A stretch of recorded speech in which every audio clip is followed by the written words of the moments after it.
Hi, I'm Fiona, and I'm 30 years old. I stay at home with my two lovely kids. Life's been mostly good lately, but there's been some trouble with my husband. A while back, we had a big fight, and it's all because of his mom. You know how moms can be important to their sons, right?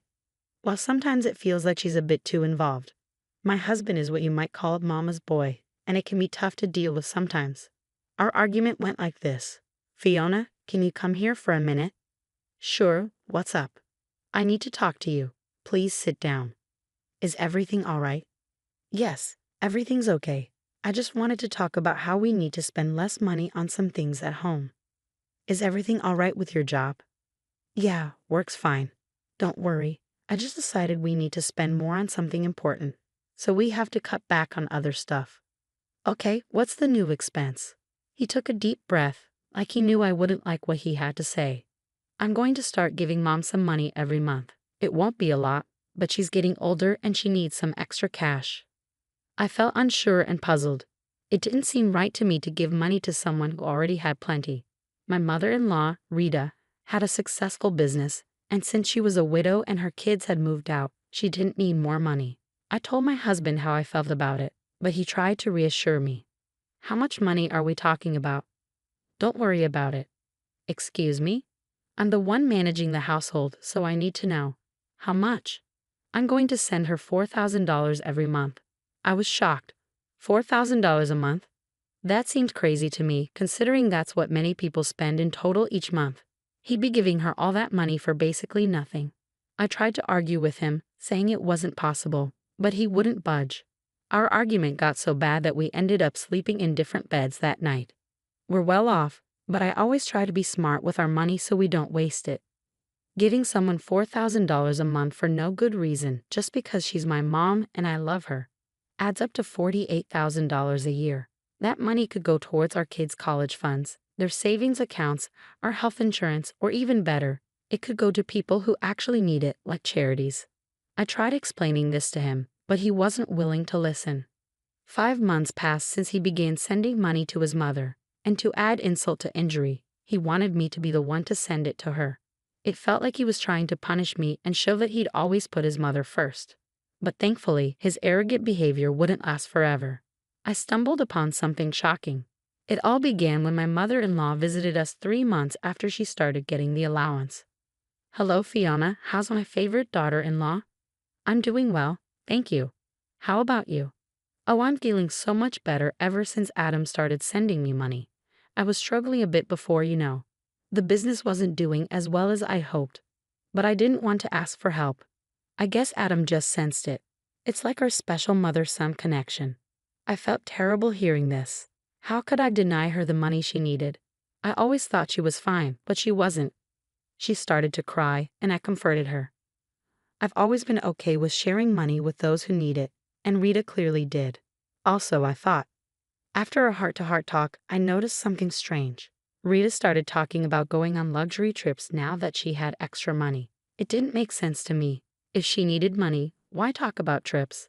But whenever I looked confused, she'd backtrack and say she meant once she became rich again. It was odd, but I brushed it off because she said she needed the money. 2 more months passed, and I kept sending her the money. She'd always thank me profusely, saying how much she needed it. I felt bad for doubting her and guilty for arguing with my husband. Unfortunately, we started feeling the effects of less money in our household. It's tough to change your routine. Still, I tried to cut back wherever I could, and we managed to get by. Then, one night, I came across a text from his mother while cleaning my husband's office. Curiosity got the better of me, so I read it. Hey Adam, hope you're doing well. Could you increase my monthly allowance? I want to enjoy some extra luxuries. I was stunned. How could she ask for more money when she already gets enough to cover the average monthly expenses of a single person in America? Remember, she's a healthy, capable 65-year-old widow who lives alone. So why did she need more money, especially for luxuries? It didn't add up. My sympathy for her was fading, and I couldn't resist the urge to find out more. Ignoring the email from his mother on my husband's computer, I started searching through the family finances. Unfortunately, I didn't find any evidence of wrongdoing, so I decided to come up with a plan. Hi Fiona, everything all right? Why are you calling so late? Hello Rita, I hope everything's okay with you. Well, I'm managing, but honestly, it's been tough. Sometimes I struggle to afford even basic things like toiletries. I'm really grateful to my son for helping me out. Anyway, I was thinking, would you like to come over for tea tomorrow? Tea sounds wonderful. Thank you for inviting me. You know, things have been tight for me too. Sometimes I can't even afford tea, so it'll be nice to have some with you. Oh, it'll be my pleasure, Rita. Just come over, and we'll have a nice afternoon together. All right then, see you soon. Bye. Bye. With that, I hung up, preparing for my plan. The next day, Rita came over, and we had a lovely time. As we were chatting during our afternoon tea, Rita excused herself to use the bathroom. This was my chance to snoop around. I quickly went through her purse and found her phone, which was unlocked. I opened her banking app, determined to uncover the truth about her financial situation. Women's intuition rarely fails, and I stumbled upon some shocking news. With my suspicions growing stronger, I delved into her financial records, expecting to find evidence of financial struggle. However, nothing could have prepared me for what I discovered. Rita had over $1.6 million in her bank account as of 6 months ago. I was stunned. I had to exit the app and reopen it just to confirm that I wasn't mistaken. But there it was, clear as day. She had a huge sum of money in her account. Confusion overwhelmed me, and then, to make matters even more bewildering, I noticed a familiar text message on her phone. It was from one of her employees, and it said, "Hello Rita, please find attached the financial breakdown of last month's earnings. Just wanted to let you know, it looks like we've made a big profit for the 4th month in a row. You're a fantastic businesswoman. I'm eager to hear your thoughts." Naturally, I opened the attached document and my eyes widened at the sight of even more money. The report showed a monthly profit of $8,400 for a small business. It was truly impressive. At this rate, the business would thrive. Sitting there in shock for what felt like ages, I couldn't help but feel furious. This lady was taking money from her son's household, from her own grandchildren, for no real reason other than to satisfy her own ego. As I heard Rita returning from the restroom, quickly, I erased all traces of my snooping and placed her phone back in her purse. Rita returned, thanking me for the tea. "Oh, Fiona, thank you again for the lovely tea. You know, as an old lady, it's tough to manage, especially when you're already struggling. Lately, things have been really hard for me, dear, and I'm so grateful for you and your husband's help. Say, could I ask you for something, if it's not too much trouble?" "Of course. What do you need?" "We're just happy to help. But may I ask, is it possible for me to get some more money, maybe an increase to $6,000 a month?" Let me tell you, it took every ounce of self-control not to explode and lash out at this woman for all the nonsense she was putting me through. I gritted my teeth and responded, "I understand your struggles since you're clearly going through a tough time. It's not like you're a millionaire or anything." She froze for a moment, a subtle reaction that I might have missed if I didn't know what I knew. But because I was aware, I caught it. Luckily for her, she quickly recovered. "Oh no, of course not. If I were, I wouldn't be asking you, darling. So what do you say?" "Unfortunately, I don't think we can manage an extra $2,000. As soon as I said this, Rita's smile faded, replaced by what seemed like irritation. She pressed her lips together, clearly frustrated.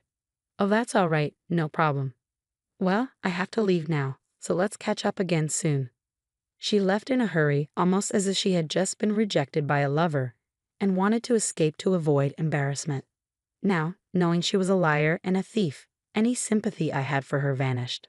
I debated whether to tell my husband what I found, but I decided against it. He needed to see her true colors for himself, especially after he criticized me so harshly. It was a painful lesson he needed to learn on his own. A couple of days passed, and it was time to send my mother-in-law her monthly allowance of $4,000. Despite having the money from my husband, I chose not to.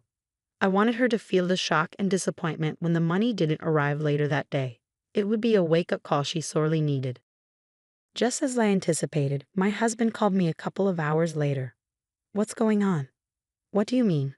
Why are you upset?" "Don't play dumb, Fiona. I know what you're up to. Why haven't you sent Mom the allowance? I'm getting tired of your games. You won't believe what I found out. There's a reason behind what I'm doing. Listen, I understand you care about your mom. I'm sorry if you feel I don't appreciate that, but you need to hear me out. You don't even earn a dime to have a say in how we spend our money. It's my money and I'll decide what to do with it. So when I say send money, you do it. You're just a housewife. Remember that." His words shattered my heart. How could he talk to me like that? I was stunned. All the anger I'd bottled up for so long suddenly erupted. So I decided to fire back. "You know what your problem is? You don't appreciate me. You think being a housewife and mom is a breeze. Well, let's see how easy it is without me. I'm not sticking around to be treated like this. But before I go, check your mother's bank account. Don't bother calling me until you've done that. Have a nice evening." "Fiona, wait, I didn't mean." I hung up. I was fed up with being treated like dirt. Sometimes life throws challenges our way to remind us to take a break. I've been working so hard, and it's all taken for granted. Let's see how he manages without me, especially when he finds out his mom's a liar and a thief. I sent him the pictures I took of his mom's bank account while I was investigating. Then I switched my phone to Do Not Disturb mode. I packed bags for me and the kids and checked into a nearby hotel, not wanting to disrupt their school routine. They asked why we were staying in a hotel, and to spare them unnecessary worry, I told them our house was being fumigated, so we needed to stay here for a while. I said Daddy would stay in another hotel. I couldn't bear to burden my sweet angels with the truth. They didn't need to suffer when I was already struggling. I needed to heal for them first. Even with my phone on Do Not Disturb, messages flooded my inbox from both my mother-in-law and my husband. But I was too drained to deal with it all, so I spent the night relaxing and playing with my children. Morning came, and I was woken up by a phone call. "Hello, Miss Fiona. There's someone named Adam here who'd like to meet you. We have to confirm if you know each other for safety reasons."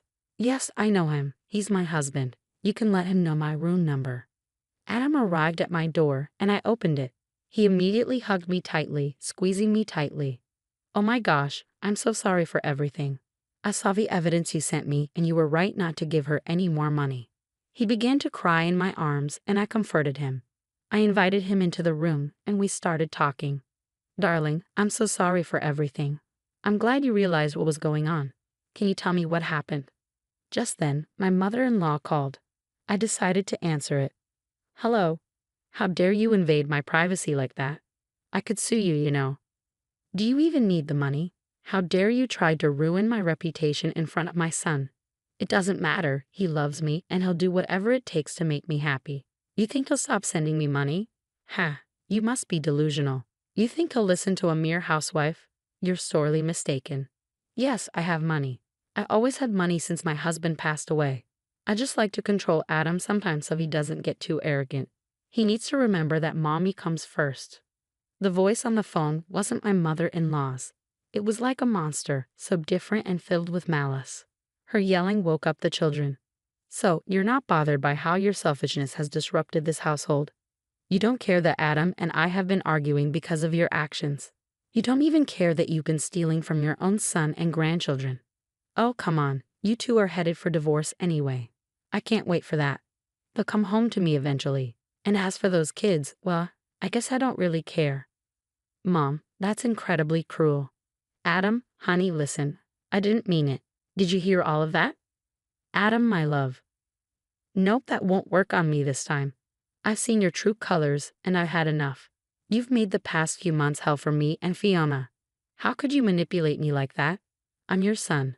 What kind of evil has possessed you to do such a terrible thing? I can't even imagine. I fell for your tricks, but my wonderful wife Fiona saw through you all along. She knew something was off, but I shouted at her and disrespected her. Not anymore. Fiona is my real family, not you. I never want to hear from you again. Adam, wait." But I have no one. Maybe that's how it should be. Click. Adam ended the call, and though he was upset, I could see a sense of relief in him. He'd been manipulated like this his whole life. Realizing that must have been a heavy burden, but it was lifted now. For the rest of the day, Adam apologized to me and the kids for his behavior and distance. He admitted he couldn't even survive one night without me. He's realized his mistakes and promised not to repeat them. And as for his mother, he meant it when he said he didn't want to hear from her again. She kept trying to call, but he always declined. She'd made her bed, and now she had to lie in it.